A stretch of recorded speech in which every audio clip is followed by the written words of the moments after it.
Okay, this is a summary looking back at Capsim quiz number 2. I had a couple emails just asking about some clarification on some of the answers, so I figured that just create a quick video walking through the 10 different questions and then looking at the reasoning or the explanation for those 10 different questions. So let's just get right into it with question number 1. And some of these may have been out of order on your quiz because I think they're randomly done. So either the question or the response. So if you're looking at it, make sure you're looking at the exact response here. But question number 1 asks, which of the following is not a possible contributor to Chester's $7.5 million emergency loan? And we can see over here their emergency loan of about $7.5 million in round 8. And so as we start looking into the causes of an emergency loan, and we've talked about this a couple of times. Remember, the two major contributors to this are going to be something related to forecasting or something related to financing. And so we're going to first look at those two different spots to see if either one of those could be a potential reason for the emergency loan. So first, let's just scroll down and we'll look at those two different areas. And the first one that we'll come to is going to be a chance to see anything related to forecasting problems. And so we would look with Chester. We want to see, looking at their inventory, did they have any forecasting issues that came up with inventory? And we can see here they actually had a $12 million change in their current assets, or change in their assets here with that inventory issue. So we'll see this reflected if we go further down into here. And so we can see this change really reflected a lot, of course, in the $1.5 million units of inventory that were left on the cedar product. Now that should really stand out. If we see they sold 0 units and had 1.5 million left, something happened. Something bad happened, and which most likely is a situation to where the product was not either within a price range or the product was not within the parameters needed for anything to sell. So this clearly there was 0 demand for that product, and we can see that because it didn't even fall into any segment here. So we know that forecasting here was an issue, but we also can see that because there was no segment, that we also look at product positioning as being a problem. And so if we specifically go to the cedar product, falling around, let's see if this is going to be in, oh, it's not going to show up anywhere. We need to see, whoops, let's go back, sorry. So if it's not going to show up on any of the markets, we'll look at the cedar product at a 3 and a 17, and the pricing of $17.50, such that if we go all the way down here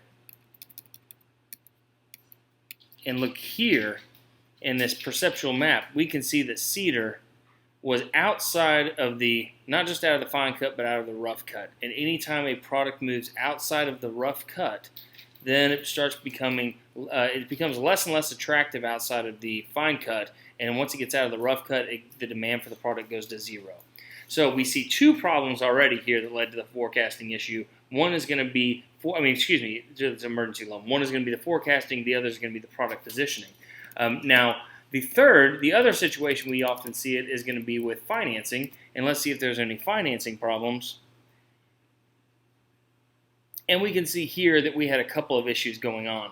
One, they had current debt that was being financed, that they're paying off. So starting January 1st, last year, they had to pay off almost $13 million in what probably was an emergency loan, or it could have been just current debt they took out. And then they also had over almost $8 million in plan improvements, and we see that was funded with nothing. So the problem here is there's multiple different issues going on. And that's why the answer in this one is going to be A, over forecasting, poor product positioning, and unfunded plan improvements are all possible contributors. All right, let's go to number 2. The cake product had a survey score of 0 in the low-end segment, but still managed to sell over 1 million units. Let's look at this first. And then it asks, why was this product's survey score so low? So let's go to cake. We see they stocked out. They sold 1.5 million units in that segment. And so let's go to low-end segment. We will see the cake product here. We say they sold 1 million units, so they sold 1.5 million units total from the cake product. Almost 1.1 million of these were sold in the low end, and as it mentioned, there is a survey score of 0. And when we see a survey score of 0, that means, of course, the product is now, once again, completely outside of the parameters of the buying market for that segment. So the question is, what happened? And for one, we can see that they actually had their product priced outside in a different market. They had their product priced really high, $25.25, yet it was somewhere here still within this market at some point. And so they ended up selling out everything they had, at least everything they could, to that particular market. Now, what most likely happened is we'll see here where the product must have been repositioned. And when it was repositioned into the traditional market where they had 500,000 units. And we can see now it also had a survey score here of 6. So what happened with this particular product is going to be that they the issue became that it was a pricing problem that came out of it. So ultimately what happened then is the only reason they had any sales in this industry then, being a survey score of 0, because their price was so outrageous, was because everybody else had already stocked out. And so if we go all the way down to the market share report, we can once again see there was actually, they got 6.3% of that market share, but the demand actually was 0. So the only reason they got any sales in that segment was because everybody else stocked out, and the only reason that they were at a survey score of 0 is because the price of their product was so far outside the parameters. Okay, number 3. Which company added the most inventory over the past year? Looking at 2022. And so once again, we'll go back up to where we see changes in inventory, and that's where we're going to find this particular answer. And what we find is actually the only company that had a change, a positive adding inventory, was going to be here with Andrews. So that they actually added $400,000 of inventory, whereas everybody else had been selling off. And so this would be here, C, Andrews. All right, number 4, why does Andrews Atom product not have a listed primary segment for round 8? Let's go back and look at this as well.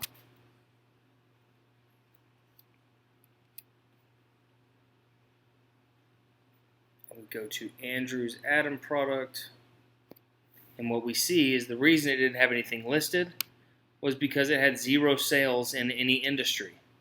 And if there are no sales in any industry, then something is going to show up as not having any primary segment. And we saw the same thing with that cedar product. So if a product is so unattractive that it gets no sales in any industry, then we won't see it listed in any segment. And so we can see that the answer here is D. It did not have any sales. It did not have sales in any segment. All right, number 5. Why is Ferris's overall contribution margin percentage likely to be inflated relative to this past year's product performance? So let's come here and look at. Let's go up to the top and look at Ferris's overall contribution margin. We see this in the top area up here.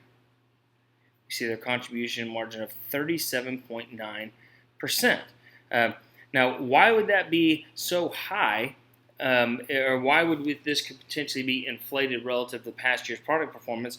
Usually when we see a margin that's really, really high like that, what we see is a sell-off of previously manufactured products. And so if you caught this one, if you got this answer correct and you picked up the real reason why, you did really good. This was probably the most difficult question on this quiz. And so if we look at it, we will see the answer is A. The company sold off a large amount of existing inventory from the past year, and we can see here $45 million of inventory that was sitting on the shelves previously. So the reason that is arbitrarily increasing that contribution margin is because now when you're doing an overall company contribution margin, it's going to be using calculations. It's going to be using calculations for the total cost of production for the year, which would not then include the cost of production from the previous year. And so we can see down here that the contribution margins at each individual product relative to that company overall contribution margin. All right, question number 6 asks, what company missed out? I'm sorry. The question number 5, then the answer was A, selling off this. So question number 6, what company missed out on the most sales in the traditional segment due to stockouts in round 8? So the first thing, of course, would mean that it has to be a company that's stocked out. Well, if we look, almost every company stocked out. If we look here, we have every company except for 3 products, 2 of which were by Baldwin, their Baker and their Buddy products, and then by Andrews. So instantly, we can already know that the answer is not going to be Andrews or Baldwin because neither one of them stocked out. So which company missed out on the most? Well, let's go down to the market share report, and that's where we can find out. And we'll be looking for the traditional segment, and we're looking for an actual market share that is going to be lower. The company has the lowest actual relative to their potential. And so if we were to go through each of these different companies, and then we would come to Erie. Erie had actual market share of 10.5% in the traditional segment, and they should have had 17.1%. So they missed out on about 6.6% of the market share, which is a massive amount that they missed out on in that industry because of stockouts. All right, number 7. Out of all the products from all companies, which product was positioned the worst at the end of round 8? Now, this was one of those that took quite a bit of analysis, and so you really had to kind of look into each of these individual products and figure out where were they all positioned and how poorly positioned were they. So let's just go ahead up here and we'll look at a couple of different ones. Actually, we only need to look at one. If we look right here, and we just looked at those different products, we see we would try to find every single one of them and say, well, which one is positioned really poorly? And there's only one that really, really stands out, which is Cedar. Cedar is so far out there that it's positioned in a place that absolutely doesn't touch into any market at all. So it's not a pricing issue; it is a total product positioning issue that has made this an unbuyable product for customers. Number 8, why did Chester have so many separated employees in round 8? Well, there's one answer. There's always going to be one answer if something comes to unseparated employees, and it's going to be stemming from massive changes in production year over year, and that normally comes from lots of excess inventory. So the answer here is going to be they had a lot of excess inventory from the previous year that they ended up selling, and we can go down to here. Here, and we'll see this massive change that they had here in separated employees to where they got rid of 369 employees. Now, the interesting part is we could have also asked the same thing related to Ferris because Ferris was in the same boat. They had 530 employees that were let go or separated from the company the previous year. And when we go back to the reasoning why, if we go all the way back up here, and we've hit it a couple of times now, but we look at these changes in inventory, the major changes in inventory can really cause that. All right, number 9, based on round 8 results, which company would you expect to be the market leader in the high-end segment if there were to be a round 9, if there was the simulation were to continue going? And so if we look back down here, we'll go to the high-end segment, and we start looking through to try to figure out, all right, which company is going to be the best positioned for this.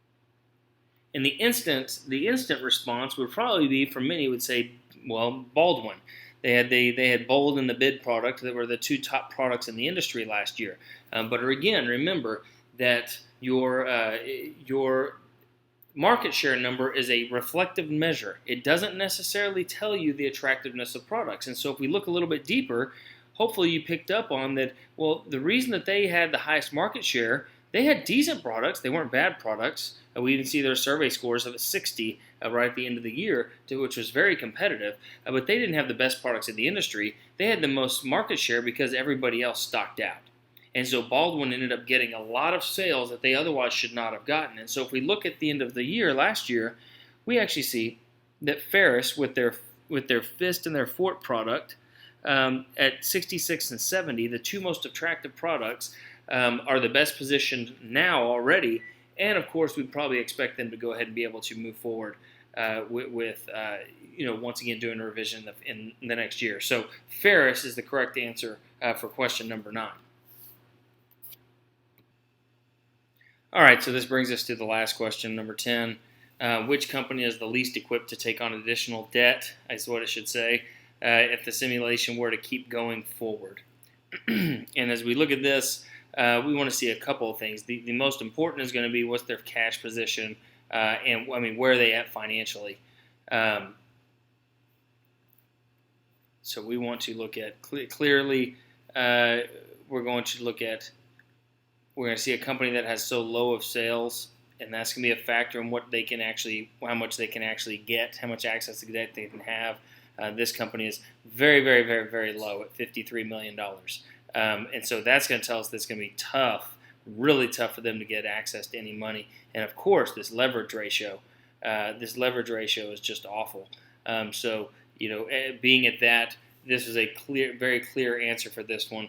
Chester is C. I think, or at least if there's, depending on what it was on yours, but Chester is the correct answer for number 10. So as we get through the end of this, this was a difficult quiz. It's really testing whether or not you've gotten deep into the simulation or not. If you really struggle badly on this quiz, then you still have quite a bit of ways to go to be prepared for this simulation. So once again, it's all about just going through it and asking the question why, what did work, what didn't work, and not just that, but why. And so keep on asking those questions, keep digging into it. All right, hopefully you found this video useful.